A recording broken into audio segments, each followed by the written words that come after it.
आज का कंपटीशन इतना बढ़ गया है कि यहाँ टिके रहने के लिए तुम्हें देना पड़ेगा अपना बेस्ट। और उसके लिए तुम्हें ये 7 स्किल्स ज़रूर सीखना चाहिए। जो लोग रिसर्च करना चाहता है या फिर जॉब करना चाहता है इन फ्यूचर, उन सभी के लिए ये 7 स्किल्स इम्पोर्टेंट है।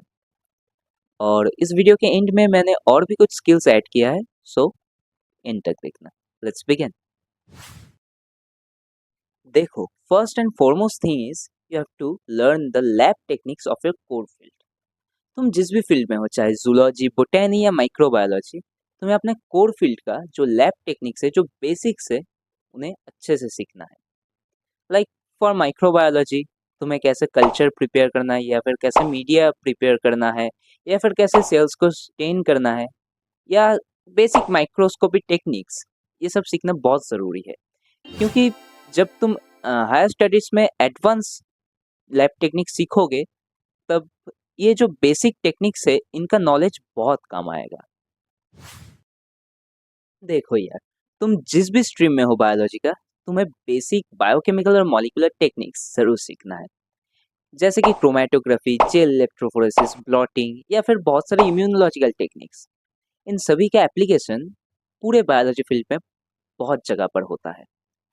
हाँ, मैं ये नहीं कह रहा हूँ कि अभी सब बायोकेमिकल और मॉलिक्यूलर टेक्निक्स में पीएचडी कर लो, लेकिन हाँ, हो सकता है तुमने लैब में परफॉर्म नहीं किया है, लेकिन ये बेसिक प्रिंसिपल्स तुम्हें जानना बहुत ज़रूरी है, थियोरेटिकली जान लेना कम से कम। क्योंकि जब इन फ्यूचर या फिर तुम्हारा बैचलर्स में भी कोई वाइवा एग्ज़ाम होगा या फिर प्रैक्टिकल्स होगा, तब अगर तुम्हें कोई एक्सपेरिमेंट डिज़ाइन करना पड़ा, तो ये सारे टेक्निक्स बहुत काम आएगा। अब आता है बायोइन्फॉर्मेटिक्स। ये तो कैसे भी करके सीखना है, क्योंकि डीएनए सीक्वेंस स्टडी से लेकर प्रोटीन के स्ट्रक्चर बनाने तक, या फिर बहुत सारे मॉलिक्यूल्स के स्ट्रक्चर बनाने में तुम्हें बायोइन्फॉर्मेटिक्स ही हेल्प करेगा। इन फ्यूचर अगर रिसर्च या जॉब में कहीं ड्रग डिस्कवरी या फिर प्रोटीन स्टडी या फिर डीएनए स्ट्रक्चर स्टडी या फिर ऐसे ही कुछ जॉब अगर करने जाओ, तो बायोइन्फॉर्मेटिक्स का बहुत काम आएगा। तो अगर तुम्हारा बैचलर्स के सिलेबस में बायोइन्फॉर्मेटिक्स नहीं है, तो कैसे भी करके जुगाड़ लगा के ये तो करना ही है। इंटरनेट में बहुत फ्री मटेरियल्स है, बहुत फ्री वीडियोस तुम्हें मिल जाएगा, या फिर कोर्सेज भी मिल जाएगा, या फिर थोड़ा पेड कोर्सेज भी मिल जाएगा, तो कैसे भी करके कर लो। देखो, तुम बायोलॉजी के स्टूडेंट हो, लेकिन फिर भी एआई के रेवोल्यूशन जैसे पूरे दुनिया में फैल रहा है, और बायोलॉजी फील्ड में भी जैसे एआई यूज हो रहा है, एआई और मशीन लर्निंग सीखना बहुत ज़रूरी है फॉर योर फ्यूचर। क्योंकि अभी जो प्रोटीन स्ट्रक्चर स्टडी या फिर डीएनए सीक्वेंस स्टडी या फिर मॉलिक्यूलर मैकेनिज्म जानने के लिए एआई बहुत यूज़ हो रहा है। क्योंकि इतने दिनों तक मॉलिक्यूलर डिजाइनिंग में या फिर कोई मॉलिक्यूलर मैकेनिज्म जानने में या फिर ड्रग डिस्कवरी में जितना टाइम लगता था, एआई यूज़ करके वो टाइम बहुत कम किया जा सकता है। तो एआई के यूज़ बायोलॉजी फील्ड में बहुत बढ़ रहा है। इसीलिए एआई और एमएल को सीखना, इनके बेसिक्स जानना अभी बहुत ज़रूरी है। तो कैसे सीखोगे? अभी मैंने पहले ही कहा कि इंटरनेट में बहुत free courses, free materials available है।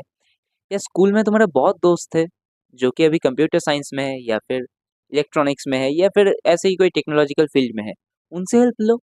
उन्हें तुमसे बहुत बेहतर पता है इन सब चीज़ों के बारे में। तुम्हें तो सिर्फ बेसिक्स ही जानना है।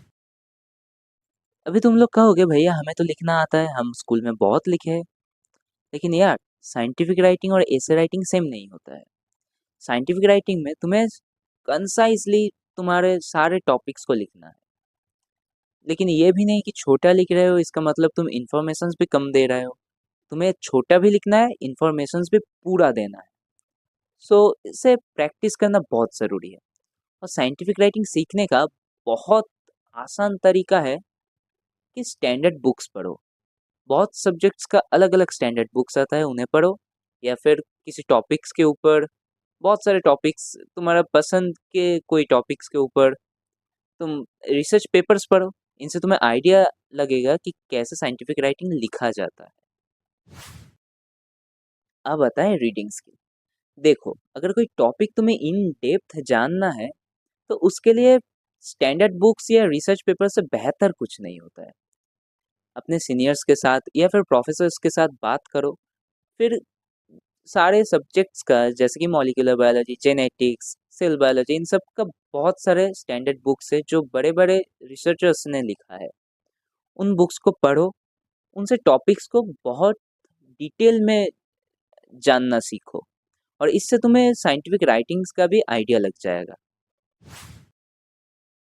देखो, जब कोई स्टैंडर्ड बुक्स पढ़ोगे या फिर कोई रिसर्च पेपर पढ़ोगे, तब ये मत करना कि यहाँ पर जो इन्फॉर्मेशंस दिया हुआ है, उसे रट लिया या फिर उसे याद कर लिया या फिर ऐसे ही जस्ट पढ़ना है, पढ़ लिया, ऐसा मत करना। जो इन्फॉर्मेशंस है, जो लाइन्स लिखा हुआ है, उन लाइन्स के बीच में जाकर सोचने की कोशिश करो। अगर लेट्स सपोज कहीं दिया हुआ है, किसी प्रोटीन का फंक्शंस दिया हुआ है, तो ये सोचो अगर उस पर्टिकुलर प्रोटीन का स्ट्रक्चर में कोई चेंज होता, कोई कन्फर्मेशनल डिफेक्ट होता या फिर किसी अमाइनो एसिड में चेंज होता या फिर जिस सबस्ट्रेट के लिए वो फंक्शन दिखाया गया है, अगर सबस्ट्रेट ही अलग होता, तो फिर प्रोटीन का फंक्शन में कैसा चेंज आता या फिर वो प्रोटीन एक्चुअल में तब फंक्शनल होता या नॉन फंक्शनल होता, ये सब सोचने की कोशिश करो। जब सोचोगे ऐसे, तब तुम्हें पता चलेगा कि तुम्हारा नॉलेज कितना डीपली हुआ है उस पर्टिकुलर टॉपिक में और उस critical thinking, critical questioning and फिर उसको आंसर भी खुद ही करना है। ये 7 स्किल्स के साथ बायोस्टैटिस्टिकल स्किल्स, कम्युनिकेशन स्किल्स या फिर टीम मैनेजमेंट स्किल्स, ये सब भी ज़रूरी है। स्टूडेंट लाइफ में अगर ये सब सीख जाओगे तो इन फ्यूचर रिसर्च में या फिर जॉब में बहुत आसानी होगी सब कुछ करने में। वेल, ये वीडियो यहीं ख़त्म करता हूँ and all the best to you. तो अगर कोई भी क्वेरीज आया, कोई भी डाउट्स आया इस वीडियो के रिगार्डिंग, तो कमेंट सेक्शन में ज़रूर बताना और ये भी बताना कि कैसा लगा ये वीडियो और साथ में कमेंट करना कि अगले वीडियो किस टॉपिक में चाहिए तुम्हें या फिर कौन सा टॉपिक तुम्हें जानना है या फिर क्या जानना है तुम्हें जो कि तुम्हारा स्टूडेंट लाइफ का आसान बना सकता है। इस चैनल से जुड़े रहना क्योंकि इस चैनल में इन फ्यूचर ऐसे बहुत सारे वीडियोस आएंगे जो कि तुम्हारा student life, if specially you are a biology student, तो तुम्हारा स्टूडेंट लाइफ में बहुत हेल्प करेगा। Thank you so much for watching this video. Bye.